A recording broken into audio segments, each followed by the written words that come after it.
My name is Tamika, and I was sexually harassed by my landlord. When I first met him for the property, I didn't know that this was going to happen to me. I was backed into a corner, and I felt like if I didn't do that, then I was going to lose my kids. The Civil Rights Division at the Department of Justice is responsible for a number of things. One of these is investigating claims of sexual harassment and taking action in court to stop the harassment when appropriate. The Federal Fair Housing Act makes it illegal to discriminate in housing. Sexual harassment is a type of discrimination that is illegal. The Fair Housing Act makes it illegal for landlords, property managers, maintenance workers, security guards, loan officers, and others with control over housing to sexually harass tenants, applicants, or others. The Fair Housing Act applies and protects people both in private housing and in public housing. Our office learns about sexual harassment in housing in a variety of ways. We hear about it from attorneys, advocates, people who have been harassed, and from the Department of Housing and Urban Development, also known as HUD. HUD also investigates claims of sexual harassment in housing. If you've been sexually harassed, there are a number of things that you can do. You can contact my office at the Department of Justice, and we'll call you back. We may conduct an interview, and from there we'll decide whether to investigate. We also look for whether there have been other people in your apartment complex or in the housing that you're in who've been sexually harassed. We may come out, knock on doors, send letters, and call them as well. You can also file a complaint with HUD, the Housing and Urban Development, if you've been sexually harassed. We are working nationwide in every state, and we're also in your community. When I left through my divorce, I left everything, house, car, I just left with the clothes on my back.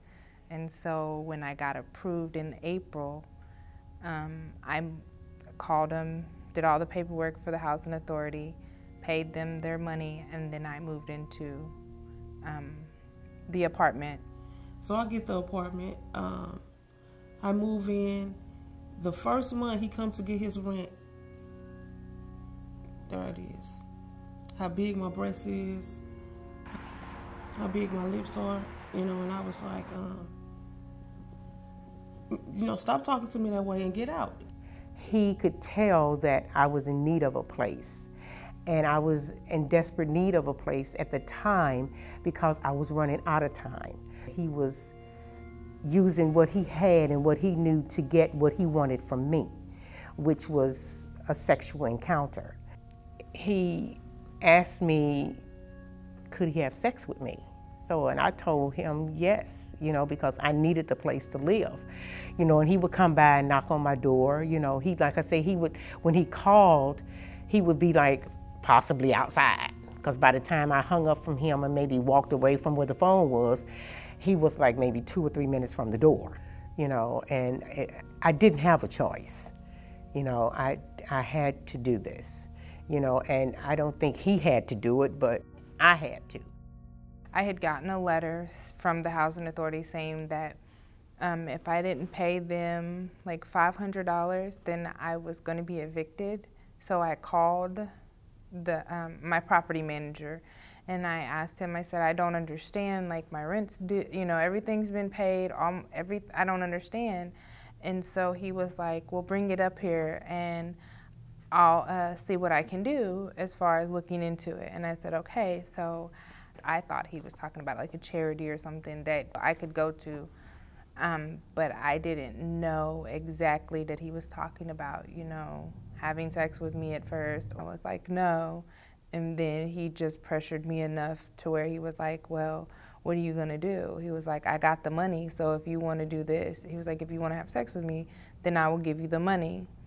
And at that point, when you're mentally going through some things, especially the things that I've gone through in my life, he knew about, and so he kind of played those strings, and I just felt like I was worthless at that point, so I just slept with him. He came in, it could be a reason for it to get his rent or to fix or to talk about the unit, and he was talking, and I was doing something else. He was talking, and then before I know it, I heard his belt buckling, undone, rattling. I look up and he was exposed. over my head. I did what he wanted because I know I didn't have a choice, you know, and he knew I didn't have a choice. You know, he knew I had to be out of there at a certain time, and he knew that I didn't have nowhere else to go. He knew I hadn't found anything else. I wouldn't have been talking to him. So at that time, at that point in time of my time of being out of there, he knew I was his only option. So it was like, you either do this or you're on the streets. I came home and he was sitting on my porch. So I goes to unlock the door. It was already unlocked because he unlocked it. I asked him about it. He was like, no, I didn't unlock your door. This unsettling because, like, I would never know. I would always be on alert. Like, when he go use his key or come, have he already been in my house while I was asleep or something? So I just did not feel safe. I felt like that he had keys to our apartments. So if he knew I was alone, then something else would happen. So I did not feel safe. I didn't feel that my kids were safe. And so I just packed up and left in the middle of the night. You know, at the time I thought I was the only one. You know, so it was like, who gonna be with me? Who gonna stand with me? Because, you know, I'm telling people, nobody rallying with me. Nobody's like, get them, you know. So, yeah, I was afraid. No one would have done anything just because of who he was. Like, he was very well known. Like, he had so many different things that he was doing in the communities and also just inside of the housing authority. So I felt like if I went and said it to someone, they'd be like, yeah, we don't believe it, you know, and they would just sweep it under the rug. So I felt like I just would keep it to myself. When we bring a lawsuit, we may be able to get relief and help for people who experience sexual harassment in housing. We may also ask to have the harasser removed from a position or ask to hire a new property manager so that the harassment stops. Our main priorities are justice and your safety. Department of Justice sent me a letter. And at that point, I gave them a call back. And at that point, when they told me when I opened the letter and I saw what it was about, and I knew it was about him, then I immediately called them. They were just, he made me feel like this wasn't okay and that I was still a human being. He respected me and he was just, you know, there to lift me up and be like, this is not okay. You're gonna be okay. We're gonna help and get you through this. Like, the support was there that I didn't have before. They were so nice, and at the end I asked her, how did you know that he was harassing me? How did y'all know? She said, we believed you. When you told us your story, we believed you. I love them. I'm talking about, it feel like they saved me. They've really changed my life. You know, they made it easy for me because, like I said, I didn't tell anybody. So I was able to talk to them, tell them things that I couldn't tell anybody.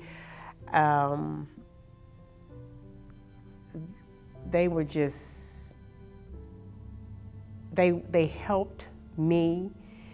They were just there. If I knew then what I know now, I definitely would have reported it to not only the Housing Authority, but the HUD investigator, Department of Justice. I would have reported it to someone that I felt could handle the situation and not just sweep it under the rug. You have to speak out. It's a must. You know, I was afraid. I'm still afraid, you know, but at least I'm speaking. At least I'm getting him back, you know. I won't be a victim. My advice is to please call the Department of Justice. They can help you. They will be there for you. They will be there with you every step of the way. Please, I advise you, please, I can't say it enough, please give them a call. Women, you know, or men, should know that that the Department of Justice will help you. And this is what it's saying, the Department of Justice. You know, it's for everybody. If you've experienced sexual harassment in housing, or you know someone who has, call our office at 844-380-6178 or email us at fairhousing@usdoj.gov. If you've experienced the harassment within the last year, you can also contact HUD to file a complaint at 1-800-669-9777. Open the door to justice. You should never have to choose between housing and sexual harassment. You have a right to feel safe in your own home.